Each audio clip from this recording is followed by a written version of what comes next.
बच्चों, welcome to my channel. मेरे channel पर आपका स्वागत है। तो जैसे कि आपने थंबनेल में देख ही लिया है, आज हम स्टार्ट करने जा रहे हैं चैप्टर नंबर 4 क्लास 6 का, और जो कि है सॉर्टिंग मटेरियल इनटू ग्रुप्स, वस्तुओं को समूह बनाना। अब ये चैप्टर इतना इजी है ना बच्चों, आपको ये बहुत आसानी समझ में आ जाएगा। बस आपको क्या करना है, वीडियो को लास्ट तक ध्यान से देखना है।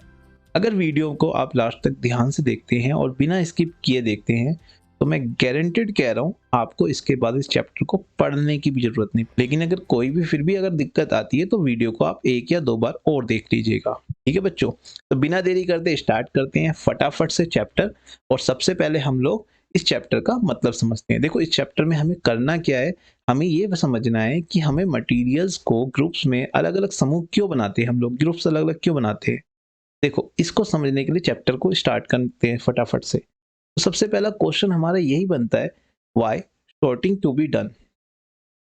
समूह बनाने की जरूरत ही क्यों है।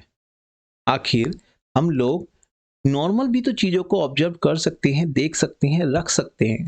फिर ये सॉर्टिंग करने का क्या मतलब, अलग अलग ग्रुप्स बनाने का क्या मतलब। तो यहाँ पर इस चीज को समझने के लिए ये एक पिक्चर देखिए। आप इस पिक्चर में देखोगे, इस पिक्चर में लॉक है, टॉय है, पेपर वेट है, गिलास है, ग्लव्स है, सीडी है, मोबाइल फोन है ना, और बहुत सारी चीजें हैं। आप सभी देख ही रहे हैं। क्या ये सभी चीजें एक ही जैसी हैं? नहीं ना, ये सभी चीजें एक जैसी बिल्कुल भी नहीं है। कोई राउंड शेप में है, कोई हार्ड है ना, कोई सॉफ्ट है, कोई कांच की है, कोई लोहे की है, किसी का शेप कैसा है, किसी की शेप कैसी है। तो आप देखोगे हम लोग इनको अलग अलग कैटेगरी में बांट सकते हैं, डिवाइड कर सकते हैं, ग्रुप बना सकते हैं ना। अगर आपसे मैं पूछूं कि बताओ इनमें से राउंड शेप कौन कौन सी है, तो आप देख रहे हो राउंड शेप कौन कौन सी है। पेपर वेट आपको दिख रहा होगा राउंड शेप में है, सीडी भी दिख रही होगी राउंड शेप में है। इस तरीके से मैं पूछूं बताओ इसमें से सबसे ज्यादा हार्ड कौन कौन सी है, तो आप देख लोगे एक तो आपको यहाँ पे नजर आ रहा होगा कौन सा हार्ड चीज है, लॉक हार्ड नजर आ रहा होगा, है ना। और दूसरा और हार्ड क्या नजर आ रहा होगा, दूसरा जो पेपर में जो होल करने वाला जो होता है वो भी इसमें हार्ड दिख रहा है ना बच्चों। अब यहाँ पर हम लोगों को ये चीज समझनी है कि हमें सॉर्टिंग करते ही क्यों है। तो भाई ये तो आपको समझ के आ गया होगा कि सॉर्टिंग करने के बिना, सॉर्टिंग के बगैर हम लोगों को ये पता ही नहीं चलेगा कि एक जैसी चीज कहाँ है। तो बच्चों यहाँ पर कुछ पॉइंट है, वो पॉइंट हमें याद रखने हैं। जैसे कि to know the properties of the materials, मतलब जो प्रॉपर्टीज है मटेरियल्स की, उसे जानने के लिए हमको सॉर्टिंग करने की जरूरत पड़ती है। मतलब वो किस चीज से मिलके बना है ना। वो लोहे से मिलके बना है, कॉपर से मिलके, आयरन से, कॉपर से, या प्लास्टिक का है, किस चीज का है, ये जानने के लिए आपको उसको सॉर्ट करना पड़ेगा ना अलग अलग। To understand the similarities and dissimilarities, मतलब उनके बीच में जो भी सिमिलरिटीज है और डिसिमिलरिटीज है उन्हें जानने के लिए। To arrange them in an order, तो उनको एक क्रम में व्यवस्थित करने के लिए, यानी कि एक ऑर्डर में सिक्वेंसली लगाने के लिए भी आपको उनको सॉर्टिंग करने की जरूरत पड़ती है। To keep them in right place, अब देखो जब तक आप सॉर्टिंग नहीं करोगे उन्हें सही जगह पे कैसे रखोगे। मान लो आपकी की सारी बुक्स जितनी भी हैं और आपकी जितना भी क्या कहते हैं किचन का सामान है, वो सारा का सारा एक ही जगह पे रखा हो। अब आपको उसमें से ढूंढना पड़े कि इसके अंदर किचन का सामान, बुक्स और किचन के सामान के अलावा आपको मान लो और की दूसरी चीजों का, ड्राइंग रूम का सामान या फिर और भी किसी रूम्स का सामान भी वहां पे पड़ा हो, या आपके आपके और आपके भाई की सारी बुक्स एक साथ रखी हो, तो आप उसमें क्या करोगे, आप ढूंढने में उसमें टाइम लगाओगे। हम उन्हें अगर शॉर्ट करके रखें, उनको एक ग्रुप बना के रखें, अलग से रखें बना करके, तो उन्हें आसानी से हम लोग क्या कर सकते हैं बच्चों, ढूंढ सकते हैं। तो इसीलिए यहाँ पे बता रहा हूँ कि easy to find at the time of need, मतलब जब भी हमें उनकी जरूरत होती है तो हम उन्हें आसानी से पा सकते हैं। तो ये सारे वो पॉइंट थे जो हमें याद रखने हैं, और ये पॉइंट याद रखने से हमारे को क्या फायदा होगा, इसके बाद हमें ये चैप्टर में आसानी होगी समझने में कि हमें सॉर्टिंग करने की क्यों जरूरत। ठीक है बच्चों, चलो यहाँ पे देखो टेबल 4.1 में क्या दिखाया गया है, ऑब्जेक्ट एंड दी मटेरियल। दो चीजें दिखाई गई हैं, एक तो है ऑब्जेक्ट जैसे कि है प्लेट, जिसे हम थाली बोलते हैं हिंदी में, और है पेन। अब प्लेट और पेन ये तो है ऑब्जेक्ट, और मटेरियल दे मेड ऑफ, देखो हम टेबल 4.1 की बात कर रहे हैं, पहले 4.2 को मत देखो अभी। तो 4.1 के अंदर क्या है, प्लेट है। प्लेट का मटेरियल क्या होता है, किससे बल्कि बनी होती है प्लेट, तो देखा होगा आपने प्लेट स्टील से बनी होती है ना। गिलास यानी कांच की बनी होती है, प्लास्टिक्स की भी होती होंगी प्लेट्स, है ना। और आपने देखा होगा कभी आपने फॉर्म वगैरह के प्लेट देखी होंगी, आजकल डिस्पोजल प्लेट्स जो होती है ना। इसके अलावा पेन की बात करूं, सेकंड जो हमारा ऑब्जेक्ट है वो क्या है, वो किससे मिलके बना होता है, उसका मटेरियल क्या है, प्लास्टिक्स और मेटल। मेटल भी होता है ना उसके अंदर, थोड़ा जो उसकी टिप वगैरह होती है वो भी मेटल की होती है ना। इस तरीके से हम ये जान सकते हैं कि कौन सा ऑब्जेक्ट किससे मिलके बना होता है। चलो इसको थोड़ा सा और एग्जांपल से समझते हैं। बुक किससे मिलके बनी है बच्चों, पेपर है ना, पेपर होते हैं, कार्डबोर्ड होता है उसके ऊपर। और शार्पनर किससे मिलके बना होता है, प्लास्टिक्स, वेरी गुड। और आयरन है ना। इसी तरीके से यहाँ पे क्रिकेट बैट, बैग्स, कप, ये सभी चीजें बता रखी है किस किस मटेरियल से मिलके बनी होती है ना। आपको बस यही जानना है कि कौन सा ऑब्जेक्ट किस मटेरियल से मिलकर बना होता है, ये आप जानते ही हैं, बस लिखना है यहाँ पे और कुछ नहीं करना। फटाफट से आ जाओ टेबल 4.2 पे, देखो जरा क्या लिखा है। Different types of object that are made from the same material, मतलब अलग अलग मटेरियल की नहीं, एक ही मटेरियल से कितने सारे ऑब्जेक्ट बन सकते हैं, कितने सारी मटेरियल्स, कितने सारे ऑब्जेक्ट्स बनाए जा सकते हैं। देखो यहाँ पे देखो, वुड क्या है, लकड़ी यानी, है ना। वुड से क्या क्या बन सकता है, चेयर बन सकती है ना, लिखा है ना।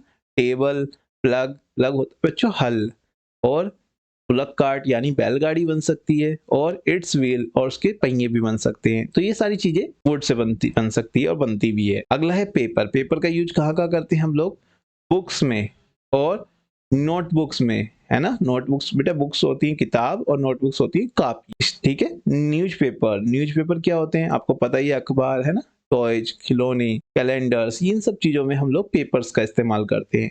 अब यहाँ पे 3 चीजें दे रखी हैं। लेदर से हम लोग क्या क्या चीज बना सकते हैं या बनाते हैं, प्लास्टिक्स और कॉटन।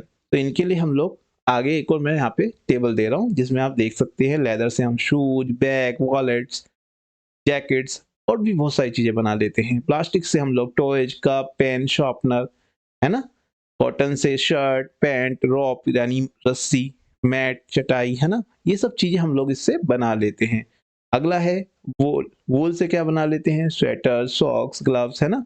आयरन, नील यानी कील, हैमर, हथौड़ा, वायर, तार, ये सब चीजें किससे बना लेते हैं हम लोग, आयरन से। तो यहाँ पे कुछ नहीं था समझने वाला, ये सब तो आप अच्छे से जानते हो बच्चों पहले से ही, है ना। तो इसमें तो कंफ्यूज होना ही नहीं है बिल्कुल भी।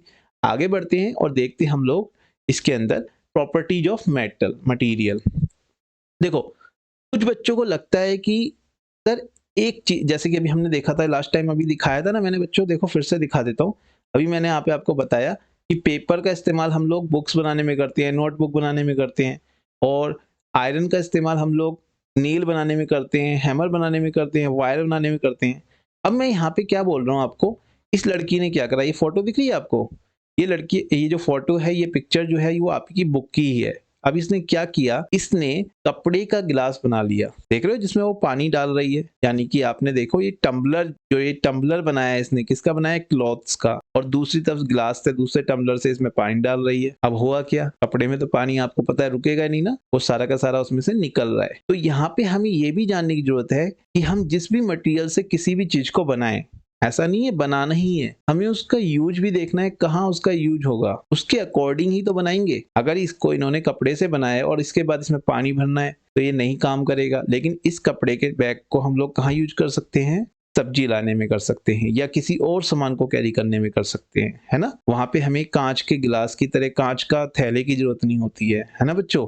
तो हमें उसका यूज भी जानना आना चाहिए, कहाँ कहाँ हम लोगों को उसको इस्तेमाल करते हैं। तो यहाँ पे कुछ प्रॉपर्टीज है बच्चों मटेरियल की। सबसे पहली है अपीयरेंस, जो हमें याद रखनी है, जिसे हिंदी में दिखावट बोलते हैं। फिर है हार्डनेस, सोल्यूबल और इनसोल्यूबल, ऑब्जेक्ट्स में फ्लोट और सिंक, मतलब कोई भी जो वस्तु होती है वो तैर सकती है, डूब सकती है। अगला है ट्रांसपेरेंसी यानी पारदर्शिता। बस ये 5 चीजें समझ लो, फिर चैप्टर खत्म। इसके बाद तो कुछ करना ही नहीं है, चैप्टर खत्म इसके बाद, क्योंकि इसके बाद तो चैप्टर में कुछ है ही नहीं। अब ये 5 चीजें कैसे समझेंगे, बहुत आसानी समझेंगे। सबसे पहला क्या है बच्चों, अपीयरेंस। अपीयरेंस मतलब कोई भी चीज दिखती कैसे है, इसके अकॉर्डिंग। देखो चैप्टर का नाम मत भूलना, चैप्टर क्या था, चैप्टर आपका क्या चल रहा है, sortings of material into groups, है ना। वस्तुओं को समूह बनाना, वस्तुओं के समूह बनाना। अब वो आप कैसे बनाओगे, आपके सामने मैंने बोला कि बहुत सारी ग्रुप्स के, बहुत सारी क्या कहते हैं, ऑब्जेक्ट्स रखे हैं, बहुत सारा ऑब्जेक्ट्स आपके सामने रख दिए हैं, और आपसे बोला जा रहा है इन्हें अलग अलग ग्रुप में करो। तो आपके पास क्या क्या तरीके हैं वो यहाँ पे लिखे हैं। देखो कुछ बच्चे क्या करेंगे, वो अपीयरेंस के ऊपर जाएंगे, मतलब ये देख करके कौन कैसी दिख रही है, मतलब इसके लिए एग्जाम्पल्स रहेंगे, एक एक करके अच्छे समझेंगे। चलो समझते हैं डायरेक्ट, है ना। चलो सबसे पहले बात करते हैं अपीयरेंस की। इन्हीं पांचों चीजों को अच्छे से समझेंगे। तो अपीयरेंस की बात कर रहा हूं मैं। अपीयरेंस में यहाँ पे एक, आप पहले पिक्चर्स को देखो। यहाँ पे आपके पास वुड है, आयरन की यहाँ पे आपको रोड दिख रही होगी, है ना, सरिया। फिर आपको पाइप दिख रहे होंगे एल्यूमिनियम के। फिर आपको कॉपर की यहाँ पे वायर दिख रही होगी। तो ये सारी चीजें क्या हैं, ये आपके पास कुछ ऑब्जेक्ट्स है। अब बच्चों देखो, यहाँ पे आपको इनको अलग अलग करना है, शॉर्टिंग करनी है। कैसे करोगे बताओ, है ना। कुछ बच्चे तो कहेंगे सर ये तो क्या कहते हैं, आप देखोगे कि आयरन जो हो गया या एल्यूमिनियम हो गया और जो कॉपर हो गया, ये सब क्या है बच्चों, ये सब मेटल है। और जो वुड है वो क्या है, नॉन मेटल है। जिनको मेटल नॉन मेटल नहीं पता कोई बात नहीं, उनको पता चल जाएगा। फिलहाल आप समझ लीजिए कि आप देखो वुड के अंदर देखो कोई शाइनिंग है क्या, नहीं है ना। इनके अंदर अलग सी शाइनिंग है। तो जो शाइनिंग वाले ऑब्जेक्ट है उन्हें अलग कर सकते हो आप, जो नॉन शाइनिंग वाले ऑब्जेक्ट है उनको अलग कर सकते हो, है ना। डल है जो, बिल्कुल सही है ना। इस तरीके से भी तो आप उनकी शॉर्टिंग कर सकते हो। यानी किसी की अपीयरेंस, यानी वो दिखते कैसे हैं, इसके आधार पर भी, इसके बेसिस पर भी हम उनको शॉर्टिंग कर सकते हैं, उनको अलग अलग ग्रुप में डाल सकते हैं। अब इसीलिए मैंने यहाँ पे इसको बताया है कि materials usually look different from each other at the same time they may be some similarities between them. देखो वैसे तो ये चारों चीजें अलग अलग है भाई। आप देखोगे वुड जो है वो आयरन से अलग है, आयरन जो है एल्यूमिनियम से अलग है, और एल्यूमिनियम जो है वो कॉपर से अलग है।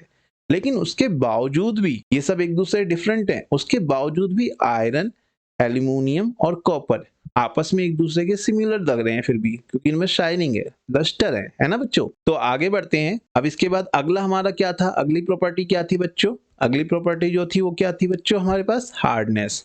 हार्डनेस यानी कि कठोरता। अब ये भी तो हो सकता है आप आसानी से समझ लें कि कोई चीज कितनी हार्ड है। अच्छा, एक चीज अगर हार्ड है दूसरी चीज उसके मुकाबले क्या होगी, एज कंपेयर। अगर कोई चीज हार्ड है तो दूसरी चीज उसके मुकाबले, उसके कंपैरिजन में सॉफ्ट ही कही जाएगी, है ना। तो यहाँ पे आप कुछ ऑब्जेक्ट देखो, एक तरफ हार्ड है और एक तरफ सॉफ्ट है ना।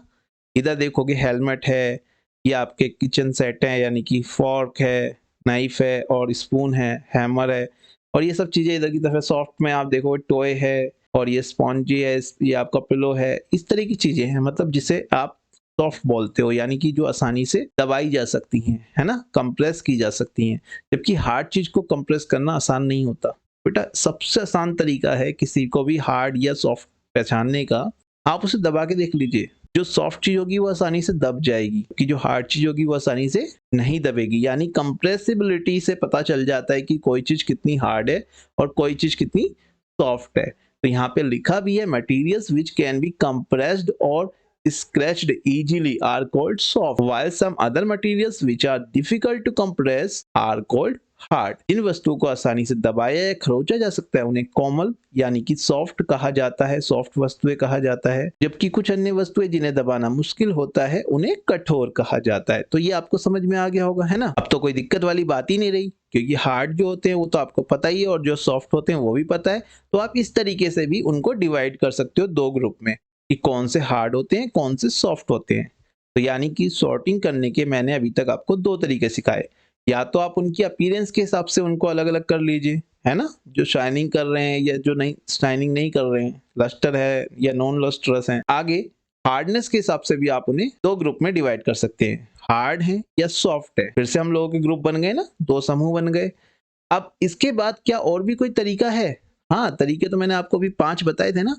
हार्डनेस के बाद और क्या तरीका है, हम ये देख सकते हैं कि कौन से ऑब्जेक्ट सोल्यूबल हैं और कौन से इनसोल्यूबल है।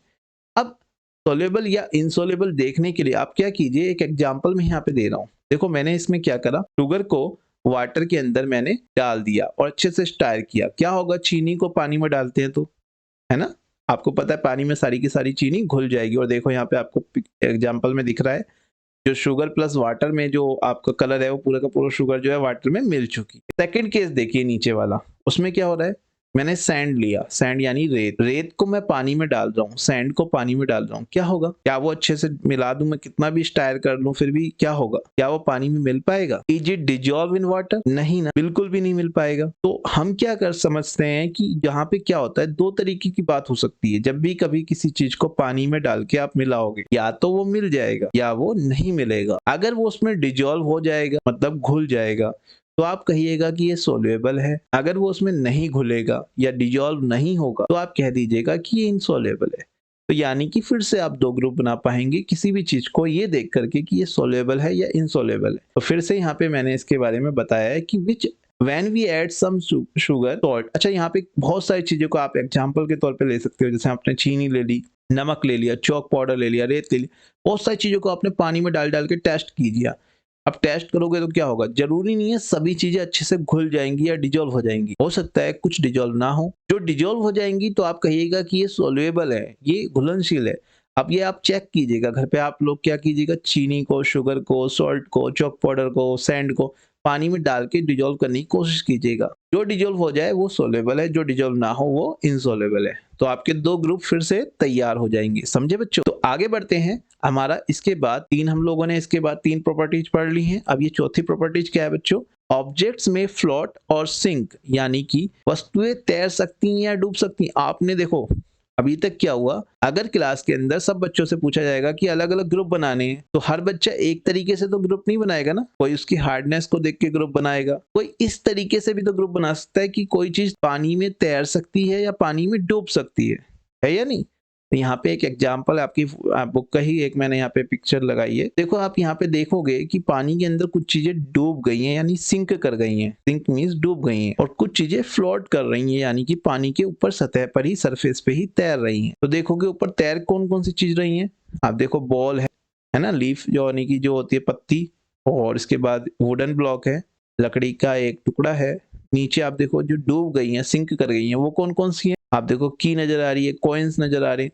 तो ये सारी चीजें आप इससे पता लगा सकते हो कौन सी चीजें डूब गई हैं, कौन सी चीजें तैर सकती हैं। ये तो आप बता ही सकते हो ना आसानी से, कौन सी चीजें डूब जाती हैं, कौन सी चीजें तैर जाती हैं। बस यही जानना है इसमें, और कुछ नहीं करना। तो यहाँ पे लिख भी दिया है मैंने कि you can easily see that some material sink in water while other are float in on the surface of water. ठीक है बच्चों, बस इतना सा इसके अंदर, और कुछ ज्यादा कुछ याद करने की जरूरत भी नहीं है। आगे बढ़ते, हमारा जो सबसे इंपॉर्टेंट चीज हमें सीखनी है इस चैप्टर में, हुआ है ट्रांसपेरेंसी के आधार पर। देखो अभी तक आप ग्रुप को दो पार्ट्स में डिवाइड कर पा रहे थे, यानी आपके जितने भी ग्रुप बन रहे थे, हर जितने भी प्रॉपर्टीज आपने पढ़ी उसमें दो ग्रुप तैयार हो रहे, हार्ड या सॉफ्ट, सोलेबल, इनसोलेबल, सिंक और फ्लोट, है ना, लस्टर और नॉन लस्टर। अब जो बात हो रही है ट्रांसपेरेंसी की, इसमें आपके तीन ग्रुप तैयार होंगे। तीन ग्रुप कौन कौन से होंगे उसको समझने के लिए आप पहले यहाँ पे ध्यान से देखिए एक पिक्चर को। आप ध्यान से देखेंगे तो इसमें क्या हो रहा है, ये आपकी बुक की ही पिक्चर है, और इस जो ये यहाँ पे ये जो करेक्टर है इसका नाम बूझो है आपकी बुक में। तो यहाँ पे देखो बूझो को पहले वाले केस के अंदर क्या हो रहा है, आर पार नहीं दिख रहा है, यानी कि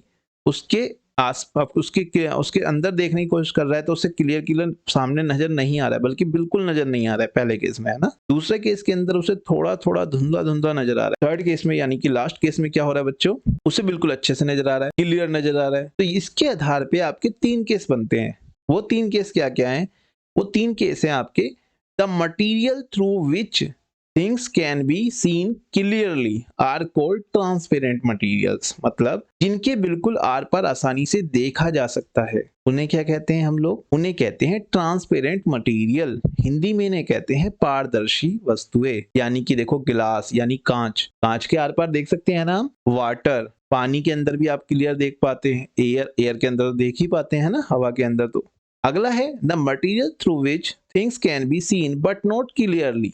मतलब हम देख तो सकते हैं लेकिन क्लियर नहीं दिखेगा, धुंधला धुंधला दिखेगा। तो ऐसी चीजों को हम लोग बोलते हैं ट्रांसलूसेंट। जैसे कि बटर पेपर आपने देखा होगा, पॉलीथीन्स के अंदर भी आप देखोगे आर पार दिखेगा तो सही, लेकिन क्लियर नहीं नजर आएगा। तो इनको बोलते हैं ट्रांसलूसेंट, हिंदी में बोलते हैं पारभासी। अगला है material through which things can not be seen are called opaque. मतलब ऐसा भी तो हो सकता है बिल्कुल नहीं दिखे, जैसे कि पहले केस में यहाँ पे बूझो कुछ नजर नहीं आ रहा आर पार, है ना, बिल्कुल भी कुछ नजर नहीं आ रहा, तो उसे बोलते हैं ऑपेक। आप जैसे देखो दीवार, वॉल के पीछे दिखता है, कभी नहीं दिखता ना, तो वो क्या है हमारे लिए ऑपेक। आप देखो ब्लैक बोर्ड जो होता है इसके स्कूल में, व्हाइट बोर्ड या ब्लैक बोर्ड, उसके आर पार दिखता है क्या, नहीं दिखता ना, तो वो भी क्या है, ऑपेक है। अलमीरा, पाम यानी हथेली, हथेली पे अगर आप देखोगे आर पार दिखेगा, दूसरी तरफ क्या है क्या नहीं दिखेगा। तो ये सब क्या है हमारे एग्जाम्पल्स हैं, और हम इसे अच्छे से समझ सकते हैं। तो पारदर्शी, पारभासी और अपारदर्शी वस्तुएं क्या होती हैं, ये आपको अच्छे से समझ आ गया होगा। जिनके आर पार आसानी से देख सकते हो आप, उन्हें कहते हैं पारदर्शी यानी ट्रांसपेरेंट।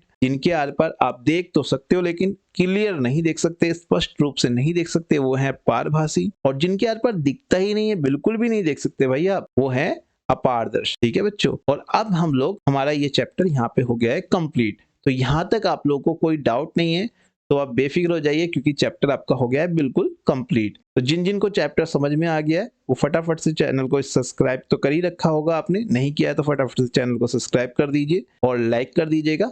अब आ गया है होमवर्क टाइम। ये सारे के सारे क्या कहते हैं, जितने भी क्वेश्चंस हैं ये आपने इन्हें कंप्लीट करना है और इनके आंसर कमेंट बॉक्स में कमेंट करने हैं। ठीक है बच्चों, तो मिलते हैं अपनी नेक्स्ट वीडियो में, जब तक के लिए गुड बाय।